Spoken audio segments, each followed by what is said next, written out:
ঢাকার সঙ্গে সমরাষ্ট্র সম্পর্ক গভীর করতে চায় আঙ্কারা, পারস্পরিক সহযোগিতা বাড়াতে একমত, মিয়ানমারের ওপর চাপ বাড়ানোর আহ্বান।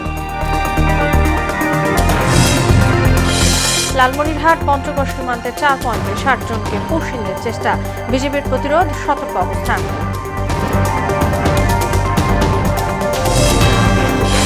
ঈদ ছুটির পর রাজধানীর বাজারে বেড়েছে ক্রেতা, সবজি মাছের দামে অস্বস্তি, ভোক্তাদের ক্ষোভ, বাজার তদারকির তাগিদ।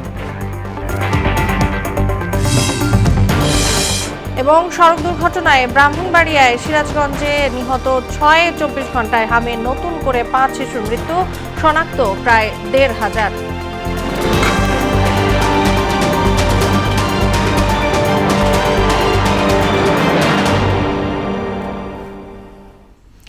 আসসালামু আলাইকুম, স্বাগত মোহনা সংবাদে। এতক্ষণ শুনছিলেন শিরোনাম, পুরো সংবাদের সঙ্গে আছি তাসনুমা বিনতে তাহের। বাংলাদেশ ও তুরস্কের মধ্যে সংস্কৃতি বিনিময়ে একটি সমঝোতা চুক্তি সই হয়েছে। ঢাকায় সফররত তুরস্কের পররাষ্ট্রমন্ত্রী হাকান ফিদানের সঙ্গে পররাষ্ট্রমন্ত্রী খলিলুর রহমানের দ্বিপক্ষীয় বৈঠকে এই চুক্তি সই হয়।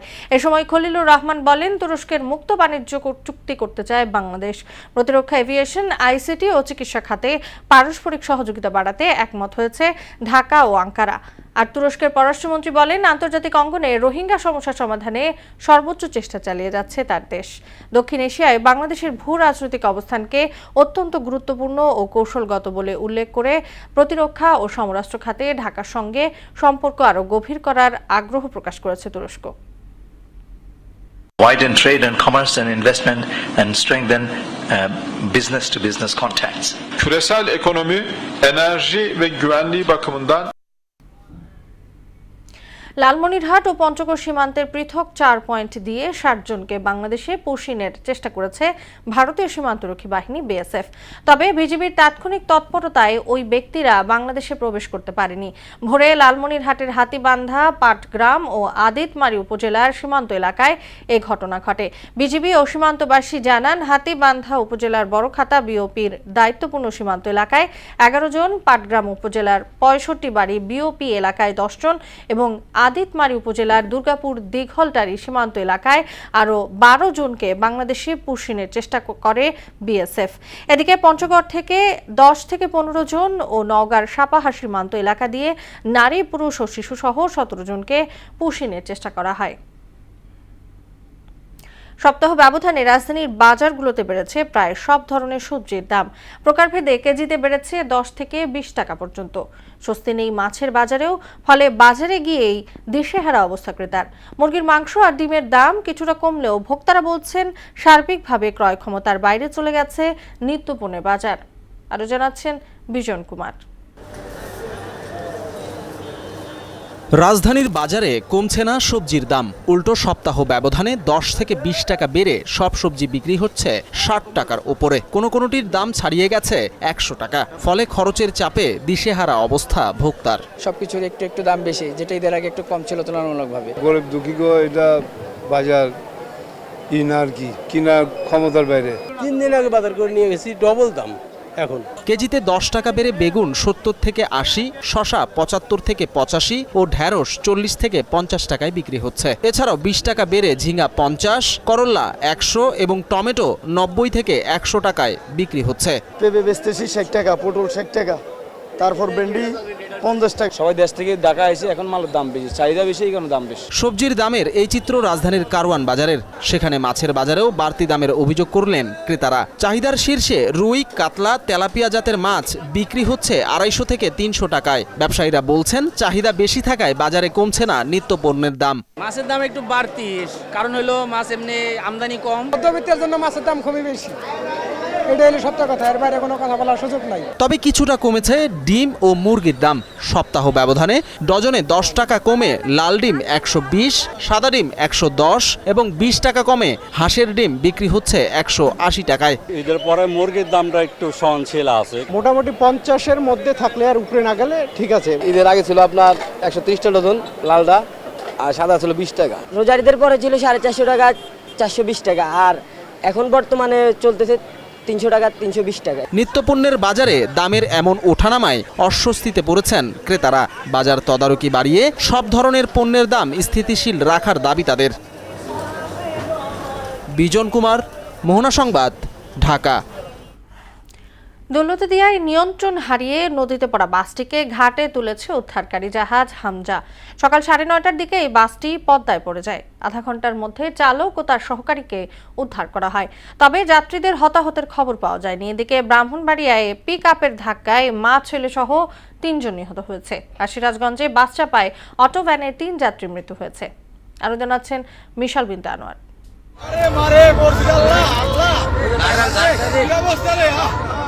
রাজবাড়ী দৌলতদিয়া ফেরিঘাটে পন্টুন থেকে নিয়ন্ত্রণ হারিয়ে পদ্মা নদীতে পড়ে গেছে কুষ্টিয়া থেকে ছেড়ে আসা ঢাকাগামী এসবি পরিবহনের একটি যাত্রীবাহী বাস। তবে আগে থেকে যাত্রীরা বাস থেকে নেমে যাওয়ায় বড় ধরনের কোনো প্রাণহানির ঘটনা ঘটেনি। দৌলতদিয়া 7 নম্বর ফেরিঘাটে এই দুর্ঘটনা ঘটে। নদীতে পড়ে যাওয়া বাসের চালক, সহকারী ও সুপারভাইজারকে জীবিত উদ্ধার করে হাসপাতালে পাঠানো হয়েছে।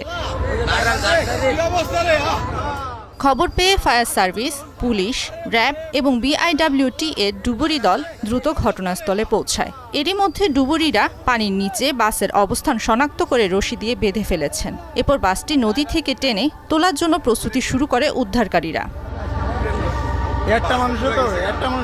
এদিকে সিরাজগঞ্জের বেলকুচি এনায়েতপুর সড়কের মেঘুল্লা বাসস্ট্যান্ড এলাকায় সড়ক দুর্ঘটনায় একই পরিবারে 2 জন সহ 3 জনের মৃত্যু হয়েছে।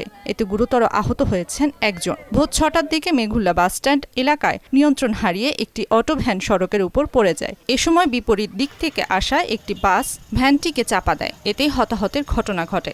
বাসটা ব্রেক করছিল, কিন্তু ব্রেক কইরাও ব্রেক কন্ট্রোল করতে পারে নাই। মেঘুল্লা মোড় পার হয়ে পাশেই ব্যানের স্কেল ভেঙে যায়। ভেঙে যাওয়ার পরে সে ডান দিকে ব্যানটা পড়ে যায়। ইতিমধ্যে ঢাকা এক্সপ্রেস একটি বাস, চলন্ত বাস দ্রুত গতিতে আসার সময় ওই ব্যানটি সরাসরি এই বাসের তলে পড়ে যায়। তাৎক্ষণিক আমরা এসে দেখি যে ওনার স্ত্রী এখানে মৃত অবস্থায় পড়ে আছেন, আর ওনার মেয়ে আর 19 সহ আর ভ্যান চালক হসপিটালের দিকে নিয়ে গেছেন। অন্যদিকে ব্রাহ্মণবাড়িয়ায় পিকআপ ভ্যানের ধাক্কায় মা ছেলে সহ সিএনজি চালিত অটোরিকশা 3 যাত্রী নিহত হয়েছেন। সকালে সদর উপজেলার রামরাইল ইউনিয়নের 42 শহর এলাকায় কুমিল্লা সিলেট মহাসড়কে এই দুর্ঘটনাটি ঘটে। মিশাল বিনতে আনোয়ার, মোহনা সংবাদ। 24 ঘন্টায় হাম ও এর উপসর্গে আরও 5 শিশুর মৃত্যু হয়েছে। এ সময়ে হাম ও উপসর্গে নতুন করে আক্রান্ত হয়েছে 1411 শিশু। এর মধ্যে ঢাকায় 4 ও সিলেটে 1 শিশু মারা গেছে। এ নিয়ে গত 15 মার্চ থেকে হাম ও এর উপসর্গে দেশে 610 শিশুর মৃত্যু হয়েছে। চলতি বছরের 15 মার্চ থেকে হামের উপসর্গ দেখা দিয়েছে 76,876 শিশুর। এ সময় হামের উপসর্গ নিয়ে হাসপাতালে ভর্তি হয়েছে 62,287 শিশু। সুস্থ হয়ে বাড়ি ফিরেছে 58,154 শিশু। স্বাস্থ্য অধিদপ্তরের হাম বিষয়ক নিয়মিত প্রতিবেদনে এ তথ্য জানানো হয়েছে। দেশের 48 জেলায় মৃদু থেকে মাঝারি তাপপ্রবাহ অব্যাহত রয়েছে। এর মধ্যে যশোর, চুয়াডাঙ্গা, রাজশাহী, দিনাজপুর সহ কয়েক জেলায় তীব্র দাবদাহের পূর্বাভাস দিয়েছে আবহাওয়া দপ্তর।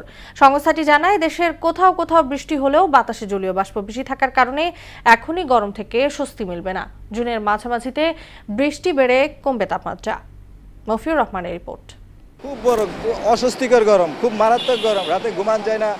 বাচ্চা কাচ্চা লয়ে খুব গরমে খুব ভুগতেছি। মানুষের তো ভিতরে একটা অশান্তি ঢুকে গেছে। ফ্যান চাললে ফ্যানের বাতাসটাও খারাপ লাগে। তীব্র গরমে হাসপাস অবস্থা মানুষের।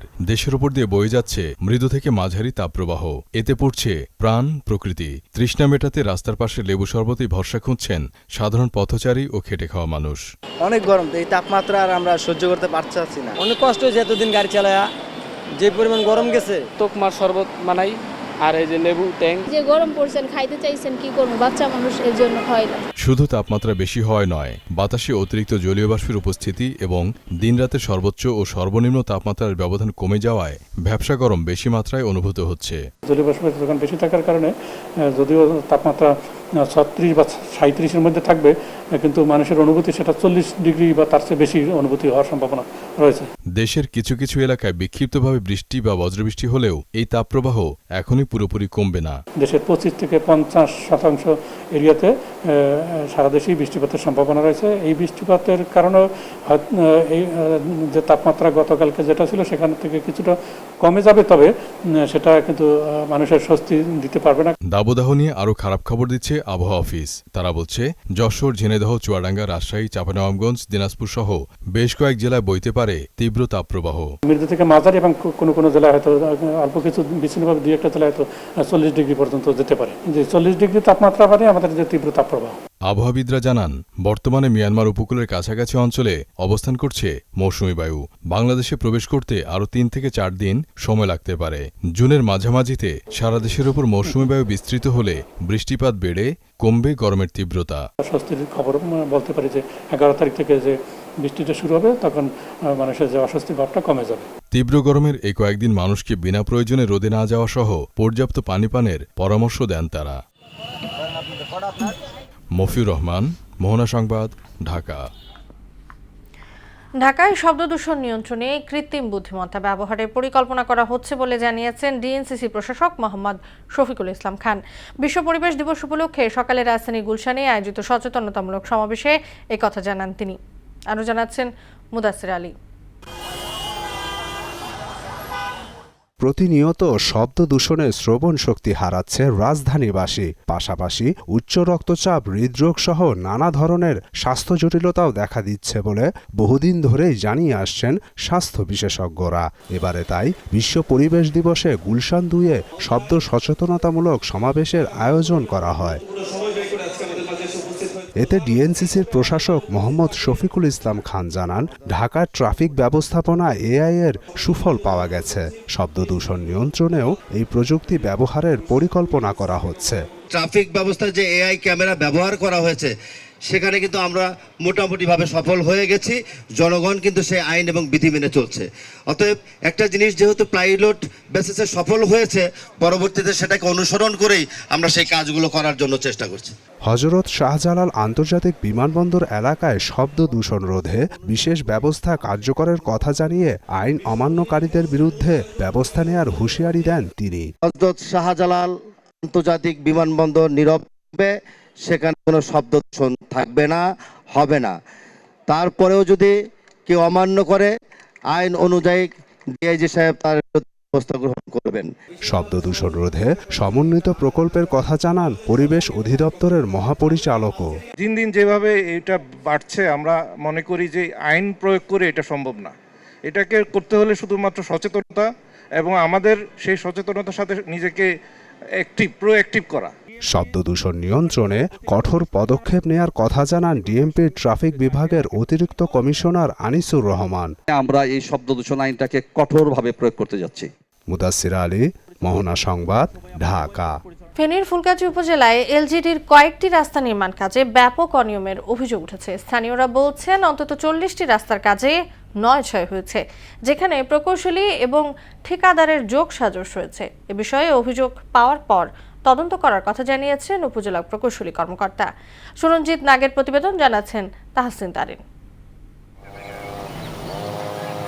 ফেনীর ফুলগাজী উপজেলায় রাস্তার পরিমাণ 450 কিলোমিটার, যার মধ্যে বেশিরভাগই পাকা রাস্তা। 2024-25 সালের বন্যায় ক্ষতিগ্রস্ত রাস্তাগুলোর মধ্যে 61টি মেরামত করা জরুরি হলেও চলতি বছরে 40টি মেরামত করা হয়। এর মধ্যেও কিছু রাস্তার কাজ এখনো চলমান। স্থানীয়দের অভিযোগ, নিম্নমানের সামগ্রী ব্যবহার ও কাজের গাফেলতিতে কোটি টাকা ব্যয়ে নির্মিত এইসব রাস্তা এখনই ভাঙতে শুরু করেছে। তারা বলছে প্রকৌশলী ও ঠিকাদারের যোগসাজশে চলছে এইসব অনিয়ম। রাস্তাটার পর্যায়ক্রমে কাজ হয় না, যারা কাজ করে এরা কাজের উপরে 2 নম্বর করে। এই রাস্তাটা অনেকদিন পর্যন্ত এই অবস্থা চলে। আমরা গাড়ি ঘোড়া চালাতে বহুত সমস্যা, গাড়ির সমস্যা, অনেক ভাঙ্গাচুরা, আমাদের গাড়ি ঘোড়া নিয়ে আসতে চলাচল করতে অনেক কষ্ট হয়। আমরা চাই রোডটাকে একটু প্রশস্ত করে রোডটাকে ভালো কাজ করে দেওয়ার জন্য সরকারের কাছে আমাদের এটাই আকুল আবেদন জানাইতেছি। অভিযোগ পেলে তদন্ত করে প্রয়োজনীয় ব্যবস্থার আশ্বাস দিয়েছেন উপজেলা প্রকৌশলী। বলেন, কাজের মান ঠিক না থাকলে ঠিকাদারকে সংশোধনের নির্দেশ দেওয়া হবে। যে ডিজাইন স্পেসিফিকেশন যেটা আছে ওইটা অনুযায়ী কাজ বুঝে নেওয়ার চেষ্টা করি এবং ওইটা অনুযায়ী কাজ হলেই আমরা আমাদের পক্ষ থেকে যে বিল বলেন সেটা আমরা প্রসিড করি এবং এক্ষেত্রে যদি কোনো অভিযোগ যে কোনোভাবে আসে আমরা এটাকে অ্যাড্রেস করি। জনগুরুত্বপূর্ণ সড়কে এমন অনিয়মের অভিযোগে ক্ষুব্ধ এলাকাবাসী। এই বিষয়ে দ্রুত তদন্তের দাবি করেন তারা। তাহসিন তারিন, মোহনা সংবাদ। নির্মাণের 4 দশক পরেও অকেজ কুষ্টিয়ার খোকসা উপকারাগার। এখনও দেখা মেলেনি কোনো কয়েদির। অযত্ন আর অবহেলায় মুখ থুবড়ে পড়ে আছে। 80-র দশকে তৎকালীন রাষ্ট্রপতি হুসাইন মোহাম্মদ এরশাদের সময়কালে নির্মিত এই স্থাপনাটি এখন মাদক সেবীদের আখড়া। স্থানীয়দের দাবি সঠিক পরিকল্পনা নিয়ে এটিকে জনকল্যাণমুখী প্রতিষ্ঠানে রূপান্তর করার। পার্থসারথী ঘোষের প্রতিবেদন, জানাচ্ছেন মিশাল বিনতে আনোয়ার। কুষ্টিয়ার খোকসা উপজেলার পাতেলডাঙ্গি গ্রামের মাঠপাড়া এলাকা। বিস্তীর্ণ এলাকা জুড়ে দাঁড়িয়ে আছে সুউচ্চ প্রাচীর। বাইরে থেকে দেখে বোঝার উপায় নেই এটি কারাগার। 80-র দশকে প্রায় 12.5 একর জমির উপর নির্মিত খোকসা কারাগারটি এখন শুধুই কালের সাক্ষী। অপরাধীদের থাকা জায়গায় 46 বছরেও মেলেনি কয়েদিদের দেখা। প্রশাসনিক জটিলতা আর সঠিক পরিকল্পনার অভাবে 4 দশক বন্দিশূন্য বিশাল স্থাপনা। রক্ষণাবেক্ষণের অভাবে কারাগারটি রূপ নিয়েছে পরিত্যক্ত ভুতুড়ে বাড়িতে। স্থানীয়দের অভিযোগ, রাত নামলেই এখানে বসে মাদকের আড্ডা। ভবনের গ্রিল, দরজা, জানালা সহ চুরি হয়ে গেছে মূল্যবান সরকারি সম্পদ। দেয়ালগুলোতে ধরেছে ফাটল। দীর্ঘদিন যাবত অবস্থায় পড়ে আছে। আমরা জন্মের পর থেকে এভাবেই দেখতেছি, এভাবে পড়ে আছে, ভিতরে একটা লোক থাকে। জেলখানা তৈরি হয়েছিল এরশাদের টাইমে, কিন্তু চালু হয় নাই। এই অবস্থা খারাপ, ভাঙি চুরে যাচ্ছে, সব নষ্ট হয়ে যাচ্ছে, রং নষ্ট হয়ে যাচ্ছে। গাঁজা মাজা খায়, এইটাই বড়ি বড়ি খায়, আবার এইসব এটা খায়। চালু হয়েছিল না কোনোদিনও, ওই আমবাই আছে। এই জেলখানাটা চালু হলে আমাদের আশেপাশেও অনেক উন্নয়ন হবে। এই জায়গাটা আসামি কোনোদিন আমরা দেখি নাই। আমরা চাই যে জিনিসটা অতিবাহিত সরকারের যদি চালু করতে ভালো হবে। সমাজ কল্যাণ মন্ত্রণালয় থেকে নতুন সিদ্ধান্ত আসলেই দ্রুত বাস্তবায়ন করা হবে বলে জানান প্রশাসন ও জেলা সমাজসেবা কর্মকর্তারা। অনেক বছর ধরে একটা প্রতিষ্ঠান পরিত্যক্ত অবস্থায় আছে, যথোপযুক্তভাবে ব্যবহৃত হয় অথবা সেটি বিকল্প অন্য কোনো কাজে ব্যবহার করা যায় কিনা সেই বিষয়ে আমি অবশ্যই পরামর্শ নেব এবং সেটি অবশ্যই দ্রুত সময়ের মধ্যে বাস্তবায়ন করা। ভবিষ্যৎ পরিকল্পনাটা আসলে এটা আমাদের এন্ডে না, এটা মন্ত্রী পরিষদের যে সিদ্ধান্ত হবে সেটাই। যতদিন ওইরূপ সিদ্ধান্ত না আসছে, এটা আসলে একদম সর্বোচ্চ পর্যায়ের সিদ্ধান্ত। আমাদের এন্ডে এইটার কোনো সিদ্ধান্ত নেই। বিপুল সরকারি অর্থের অপচয় রোধে এবং এলাকার সামগ্রিক উন্নয়নে স্থাপনাটি দ্রুত জনকল্যাণমুখী প্রতিষ্ঠানে রূপান্তর করার দাবি স্থানীয়দের। মিশাল বিনতে আনোয়ার, মোহনা সংবাদ। স্বাধীনতার 54 বছর পার হলেও নাটোরের বড়াইগ্রাম উপজেলার কয়েন গ্রামের মানুষের ভাগ্যে জোটেনি একটি সরকারি প্রাথমিক বিদ্যালয়। আধুনিকতার ছোঁয়া বঞ্চিত এ গ্রামের শিশুদের আজও মৌলিক অধিকার শিক্ষা অর্জনের জন্য প্রতিদিন পাড়ি দিতে হয় কয়েক কিলোমিটার পথ। জাহিদ হাসানের প্রতিবেদন, জানাচ্ছেন মাহমুদ আক্তার। নাটোরের বড়াইগ্রাম উপজেলার কয়েন গ্রামে দীর্ঘদিন ধরে একটি সরকারি প্রাথমিক বিদ্যালয় প্রতিষ্ঠার দাবি জানিয়ে আসছেন এলাকাবাসী। শিক্ষা প্রতিষ্ঠান না থাকায় গ্রামের শিশুদের দূরের বিদ্যালয়ে যেতে হয়। প্রতিদিন মহাসড়ক পারাপারের সময় আতঙ্কে থাকেন অভিভাবকেরা। ফলে শিক্ষার প্রতি আগ্রহ হারিয়ে ঝরে পড়ার ঝুঁকিতে রয়েছে অনেক শিশু। গ্রামবাসীরা বিদ্যালয় প্রতিষ্ঠার আশায় নিজেদের উদ্যোগে 33 শতক জমি দান করেন, কিন্তু বছরের পর বছর পেরিয়ে গেলেও দৃশ্যমান কোনো অগ্রগতি হয়নি। সংশ্লিষ্ট দপ্তরে বারবার যোগাযোগ করেও মেলেনি কাঙ্ক্ষিত সমাধান। সরকারি কোনো প্রতিষ্ঠান নাই, তারপরেও আমরা গ্রামবাসী আমাদের ছেলে মেয়েদের দুঃখ দুর্দশার কারণে অনেক দূরে গিয়ে ক্লাস করতে হয়। আজ পর্যন্ত আমরা একটা প্রাথমিক বিদ্যালয় নাই এই গোটা গ্রামে। এই স্কুল না থাকার কোমলমতি শিশুরা থাকে দূরে লেখার জন্য তাদের খুব অসুবিধা হয়। একজন দাতা 33% জায়গা স্কুলের নামে রেজিস্ট্রেশন করে দেওয়ার পরেও অদ্যাবধি পর্যন্ত সরকার পদক্ষেপ গ্রহণ করে নাই। সরকারকে জমি রেজিস্ট্রি করে দিয়েছি স্কুলের নামে, এরপরে আমরা 1 বছর যাবত পার হয়ে গেল, এখন পর্যন্ত কোনো মুখ দেখতে পাইনি স্কুলের। বিষয়টি আমলে নিয়ে দ্রুত ব্যবস্থা গ্রহণের কথা জানান উপজেলা নির্বাহী কর্মকর্তা। তাদের কাগজপত্র যদি ঠিক থাকে, তারা যদি 33% জায়গা যে লাগে সেটি যদি সরকার বরাবর লিখে দিয়ে থাকে এবং অন্যান্য নীতিমালা যেগুলো পূরণ করার মতো সেগুলো যদি পূরণ করে থাকে, আমরা এটি পরবর্তীতে চিঠিপত্র লিখে তাদের দাবিটি পূরণে কাজ করব। অবিলম্বে কয়েন গ্রামে একটি সরকারি প্রাথমিক বিদ্যালয় প্রতিষ্ঠার দাবি স্থানীয়দের। মাহমুদা আক্তার, মোহনা সংবাদ। আন্তর্জাতিক প্রসঙ্গ। আন্তর্জাতিকভাবে ইসরায়েলি সরকার বিচ্ছিন্ন হয়ে পড়েছে বলে মন্তব্য করেছেন ইরানের সর্বোচ্চ নেতা আয়াতুল্লাহ খামেনি। এদিকে যুদ্ধবিরতি ভেঙে লেবাননের দক্ষিণাঞ্চলের বোফোর্ট দুর্গে ইসরায়েলি সেনাদের ট্যাঙ্ক লক্ষ্য করে মিসাইল হামলা চালিয়েছে দেশটির সশস্ত্র গোষ্ঠী হিজবুল্লাহ। অন্যদিকে ইউক্রেন ও রাশিয়ার মধ্যে সরাসরি আলোচনার মাধ্যমে শান্তি চুক্তির প্রস্তাব দিয়েছেন ইউক্রেন প্রেসিডেন্ট জেলেনস্কি। ঐশী আলমের ডেস্ক রিপোর্ট। সাম্প্রতিক সামরিক সংঘাতে পরাজয়ের কারণে আন্তর্জাতিকভাবে এখন আরও বেশি বিচ্ছিন্ন হয়ে পড়েছে ইসরায়েলি সরকার, এমন মন্তব্য করেছেন ইরানের সর্বোচ্চ নেতা আয়াতুল্লাহ মোস্তফা খামেনি। এদিকে মার্কিন প্রেসিডেন্ট ডোনাল্ড ট্রাম্প বলেন, মোস্তফা খামেনির সঙ্গে সাক্ষাতের বিষয়ে তার ব্যক্তিগত কোনো আগ্রহ নেই, তবে দুই দেশের মধ্যে কোনো চুক্তি চূড়ান্ত করার প্রয়োজন দেখা দিলে সরাসরি আলোচনা হতে পারে বলেও ইঙ্গিত দেন তিনি। এদিকে লেবাননের দক্ষিণাঞ্চলের বোফোর্ট দুর্গে ইসরায়েলি সেনাদের ট্যাঙ্ক লক্ষ্য করে মিসাইল হামলা চালিয়েছে দেশটির সশস্ত্র গোষ্ঠী হিজবুল্লাহ। এতে ট্যাঙ্কটি ধ্বংস হয়ে গেছে বলে জানায় সংগঠনটি। অন্যদিকে রুশ প্রেসিডেন্টের উদ্দেশ্যে লেখা এক খোলা চিঠিতে ইউক্রেন ও রাশিয়ার মধ্যে সরাসরি আলোচনার মাধ্যমে শান্তি চুক্তির প্রস্তাব দিয়েছেন ইউক্রেনের প্রেসিডেন্ট জেলেনস্কি। প্রস্তাবিত আলোচনা চলাকালীন সময়ে পূর্ণাঙ্গ যুদ্ধবিরতি কার্যকরেরও আহ্বান জানান তিনি। তবে এর আগে বৃহস্পতিবারই এমন যুদ্ধবিরতির সম্ভাবনা নাকচ করে দিয়েছেন পুতিন। ঐশী আলম, মোহনা সংবাদ। বিশ্বের সেরা শহরগুলির নাগরিক জীবন একদিকে যেমন আধুনিক, তেমনি সুন্দর শহরগুলোর দৃশ্যপট, সংস্কৃতি, ইতিহাস, ঐতিহ্য এবং প্রাকৃতিক সৌন্দর্যের অসাধারণ মিলন ঘটেছে এই শহরগুলিতে। এই শহরগুলো সম্পর্কে আরও জানবো ঐশী আলমের বিশেষ প্রতিবেদনে।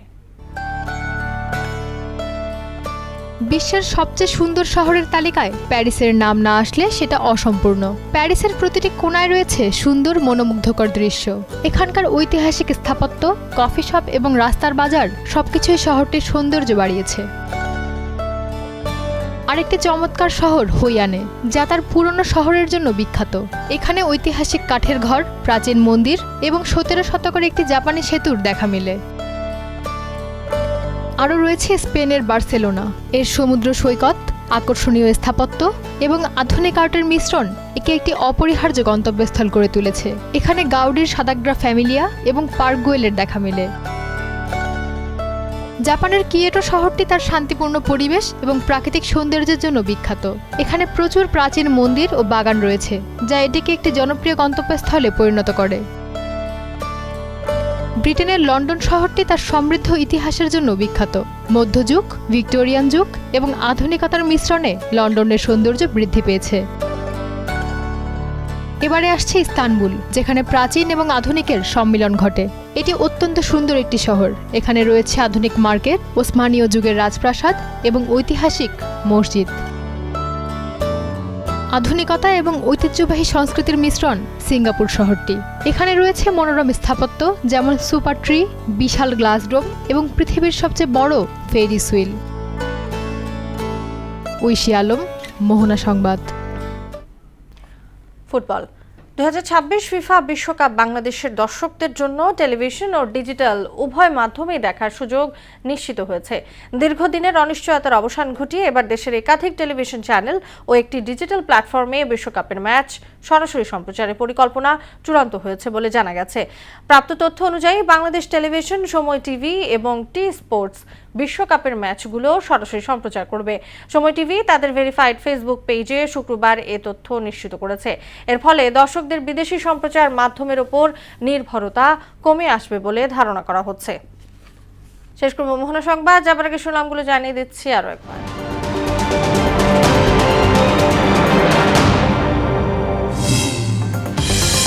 ঢাকার সঙ্গে সমরাষ্ট্র সম্পর্ক গভীর করতে চায় আঙ্কারা। পারস্পরিক সহযোগিতা বাড়াতে একমত।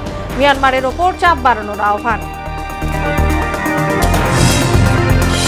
লালমনিরহাট পঞ্চগড় সীমান্তের 4 পয়েন্টে 60 জনকে পুশিনের চেষ্টা। বিজিবির প্রতিরোধ, সতর্ক অবস্থান।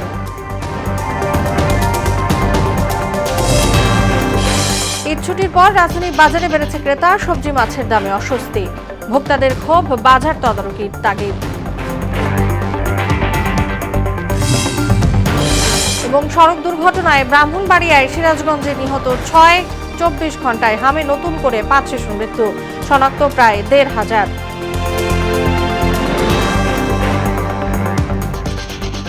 এই ছিল মোহনা সংবাদে। পরবর্তী সংবাদ রাত 9টায়, এর আগে সন্ধ্যা 7টায় দেখবেন সংবাদ এক নজরে। মোহনার সবশেষ খবর জানতে ভিজিট করুন www.mohana.tv। সংবাদ দেখতে পান ফেসবুক ও ইউটিউবেও। এতক্ষণ সঙ্গে থাকার জন্য ধন্যবাদ সবাইকে।